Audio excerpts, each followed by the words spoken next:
Good afternoon, কেমন আছেন সবাই? ফ্রাইডে থাইল্যান্ডে আজকে আমাদের লাস্ট ডে। কালকে আমরা চলে যাব, আর আজকে এখানে উইকের লাস্ট ডে। সো জ্যামের পরিমাণটা কেমন দেখতেই পাচ্ছেন। সকাল থেকে বের হইনি, দুপুরের পর বেরোলাম। আজকে থাইল্যান্ডের ট্র্যাডিশনাল ড্রেস পরেছি, এই হাতিওয়ালা। ইচ্ছা করি প্রথমে যেটা করব সেটা হচ্ছে রবিনসনে যাব, একটু খানাপিনা, তারপর হচ্ছে টার্মিনাল 21-এ যাব। সো এই অশোক মেট্রো স্টেশনের পাশেই টপসের একটা সুপার মার্কেট এবং ফুড শপ আছে আন্ডারগ্রাউন্ডে।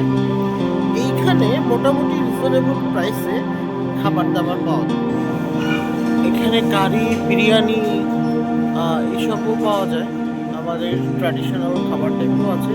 এবং ইন্টারেস্টিং জিনিস হচ্ছে ইট ইজ হালাল। সো এখানে দেখবেন যে অনেক মুসলিমরাও খাচ্ছেন।